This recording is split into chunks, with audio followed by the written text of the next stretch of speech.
The coffee mug slipped from my hands and shattered on the floor. I spun around to see my son standing in the doorway, looking pale and tired. His eyes were red, and his voice shook when he spoke, but he wasn't angry. He looked heartbroken, Thomas. What happened? I asked, my heart racing. He didn't answer right away.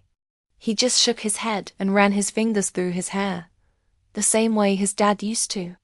For a second, it felt like I was looking at my husband again, and all the sadness came rushing back. Thomas sat down in a chair and put his head in his hands. I tried to forget about it, Mum. I tried to move on, but I can't keep this secret anymore, he said. I walked closer to him. Keep what secret? He looked up at me, and I saw tears in his eyes. I found something. A letter. From Dad. My breath caught in my throat. What kind of letter? Thomas pulled out an old, yellow envelope from his jacket. I found it in Dad's work shed. It has your name on it. My legs felt weak. After my husband died, I had searched through everything in that shed. I looked through boxes, old pictures, and all his tools. But I never found any letter. How long have you had this? I asked quietly. A week, Thomas said, his voice cracking. I didn't know if I should give it to you. I wasn't sure you were ready. We both sat there without saying anything. The only sound was the quiet hum of the refrigerator. Why are you giving it to me now? I finally asked. He looked straight at me. Because I'm not ready either. But I think this letter might help both of us feel better. My hands were shaking as I took the envelope. I knew my husband's handwriting immediately. My name, Margaret, was written on the front in dark blue ink. I hadn't heard my name said with so much love in such a long time. Everything around me seemed to disappear. The clock on the wall kept ticking. Thomas watched me carefully. I can't open it right now, I whispered. He nodded. Then we'll read it together when you feel ready. That whole afternoon, I couldn't think about anything else. Every part of the house reminded me of my husband. The mark on the wall where we moved furniture, the coffee stain by the sink, and now this letter. I sat in his favorite chair by the window. The envelope sat in my lap like a locked box full of secrets. When evening came, the sky turned orange and pink. Thomas came back and stood in the doorway, looking calmer now. Do you want me there when you read it? He asked softly. I nodded. Yes, please. We sat next to each other. My hands trembled as I tore open the envelope. The paper inside was thin and delicate. The ink had faded a little. It started simply. My dear Margaret, if you're reading this, it means I never found the courage to say what I should have told you every day. My throat felt tight. The words were blurry through my tears, but I kept reading. I know you'll take care of Thomas like you always have, but there's something both of you need to know before you make any choices about the house. I frowned. Choices about the house? Thomas leaned closer. Keep reading. The truth is, this house was never just ours. There's something here I never told you about. Something I left unfinished. You'll figure it out when the time comes. The last sentence made me stop completely. You'll understand what I mean when you see her name.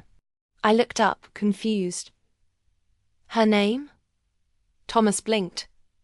Whose name? I turned the page over. There was nothing else written.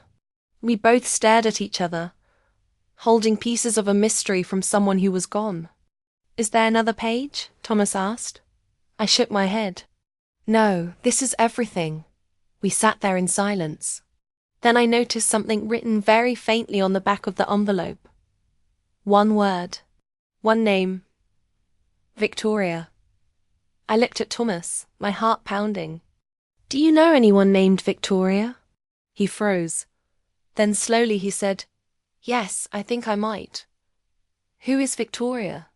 I asked again. Thomas didn't answer quickly. He looked out the window where the last bit of sunlight was fading behind the trees. I haven't heard that name in years, he said finally. But I think Dad mentioned her once. He said she helped him finish something important. I thought she was just someone from work or maybe from his woodworking hobby. Victoria. The name echoed in my head like a song I couldn't quite remember. That night, after Thomas went to bed, I sat at the kitchen table with the letter again. I traced my husband's handwriting with my finger, remembering the first time I ever saw it on a note he left in my mailbox 26 years ago. Hi, I think this belongs to you. It was about a scarf I have forgotten. That's how our love story started. Back then, I was teaching painting classes at the community center, and he was the maintenance man.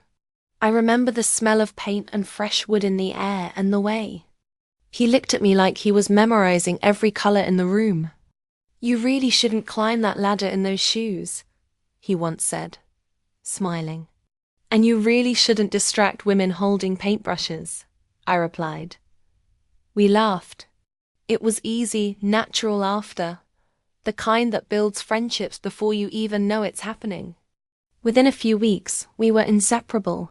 He brought me coffee every morning in a paper cup, always with the same words written on the side. Don't forget to breathe. I didn't know then how much I would need those words later. Years passed quickly. We built a home, raised Thomas, and shared quiet mornings and busy evenings.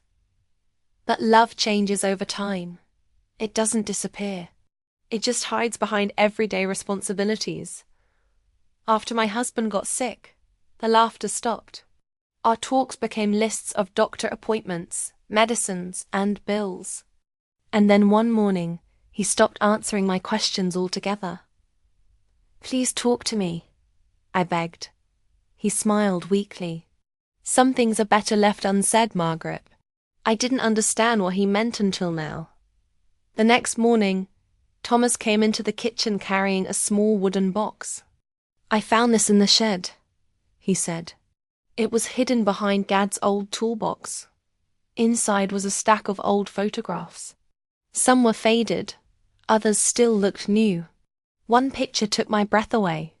It showed my husband standing next to a woman with long black hair and kind eyes. On the back, in his handwriting, it said, Victoria, 1997. My stomach twisted. Who is this? Thomas looked at the photo closely. I don't know. But look at what's behind them. I studied it carefully. Behind them was an unfinished building with wooden beams and construction materials scattered around. Is that our house? I whispered. Thomas nodded slowly. I think so. We spent the rest of the day looking through the wooden box. Inside were building plans, fabric samples, and paint color choices. All dated before my husband and I got married. But what shocked me most was a folded blueprint at the bottom. Blueprint for the Bennett house, it said. But under my husband's signature was another name written in beautiful handwriting. Victoria Winters. My hands shook. She helped design this house. Thomas looked confused. But you and Dad built this together. You always said so. I know what I said gently. But maybe I didn't know the whole story. That night I couldn't sleep. I walked through our house seeing everything differently. The curved doorway I always loved. The big window in the living room. The built-in bookshelves my husband said he made up as he went. Were these her ideas? Her dreams? I felt like a stranger in my own home. The next morning, Thomas found something else. A small metal box hidden under the floor of the shed. Inside was a stack of letters, all written to Victoria, but none were ever sent. I read them one by one, my heart breaking with each word. Dear Victoria, I wish I could explain why I never finished what I promised you. You deserved better than my silence. Dear Victoria, every time I look at this house, I see your dreams in the walls. I'm sorry I couldn't complete them the way you imagined. Dear Victoria, I've met someone who makes me believe in new beginnings. But I'll never forget what you gave me first. The last letter was different. It was sealed and addressed to Thomas, written 1 week before my husband died. Should I open it? Thomas asked nervously. Yes, I said. He wrote it for you. He opened the paper and started reading out loud. His voice broke halfway through. Son, if I'm not here when you grow into the man I hope you'll be, remember this. Being strong doesn't mean staying quiet. I made that mistake for too long. Say what you feel when you love someone. Say what you feel when you're scared. And if you ever feel lost, take care of her for me. He stopped. Tears ran down his face. He knew I'd be here, he said quietly. I took his hand. He always did. We sat in the shed for a long time with no words left to say. The air felt lighter somehow.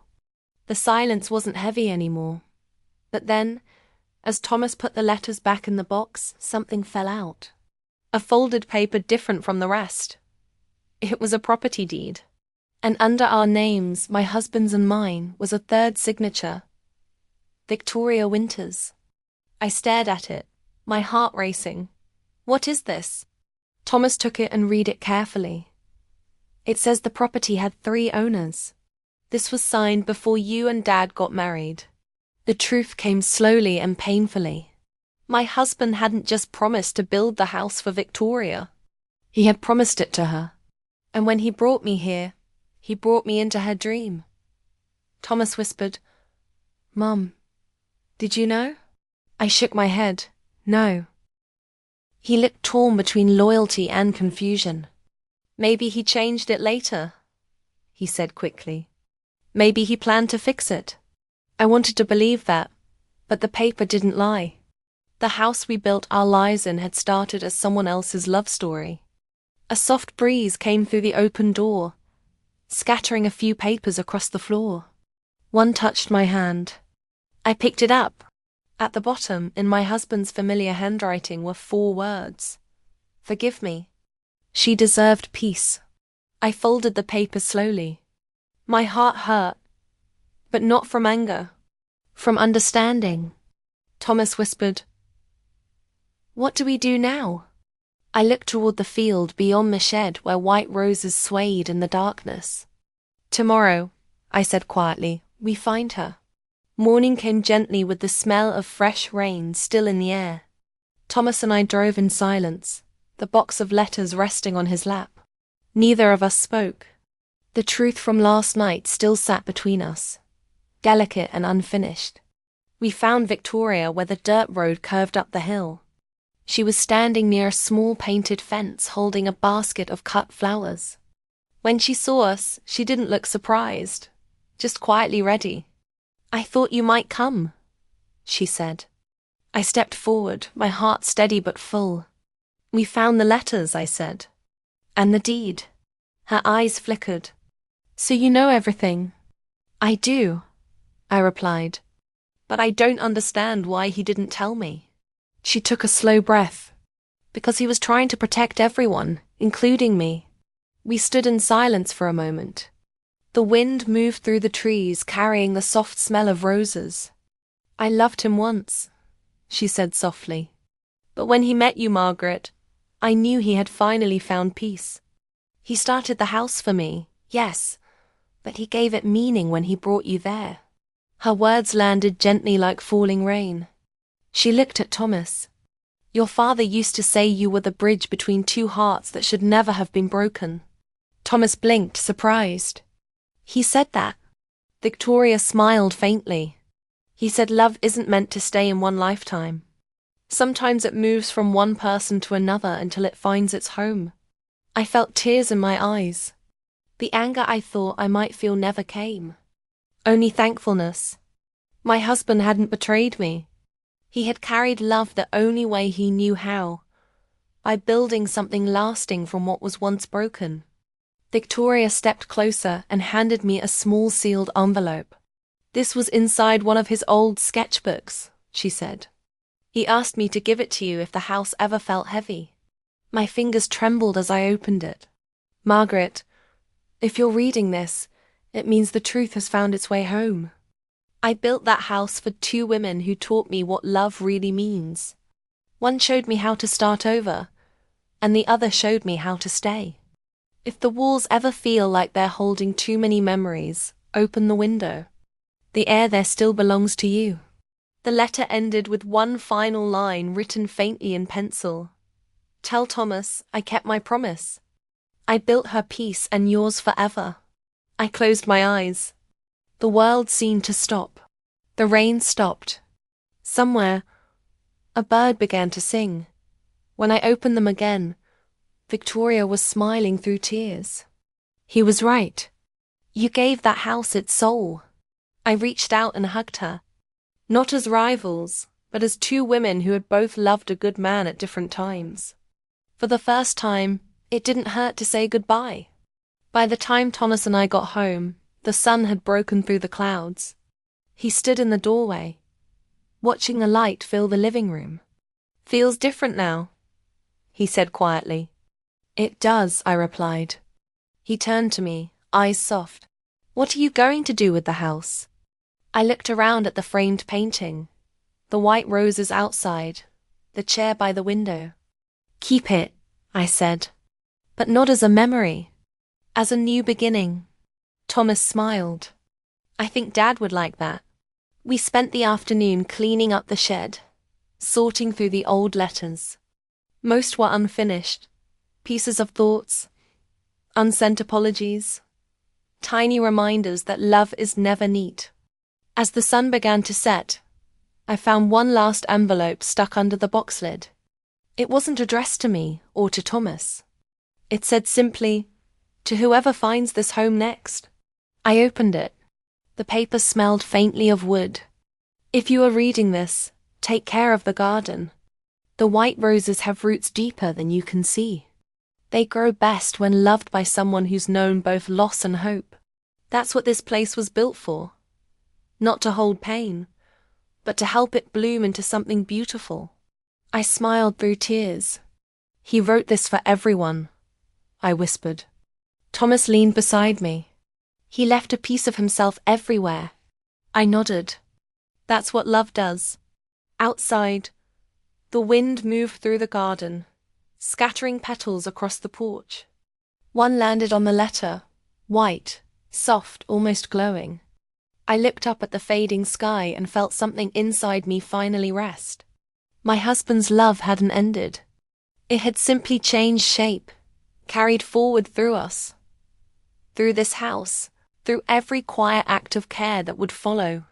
Thomas closed the window gently. You okay, Mom? I smiled. I am now. The last light fell across the floor, warm and golden, touching the old frame that still hung on the wall. Victoria's painting of the house, the one that started it all. And for a moment, it almost looked alive again.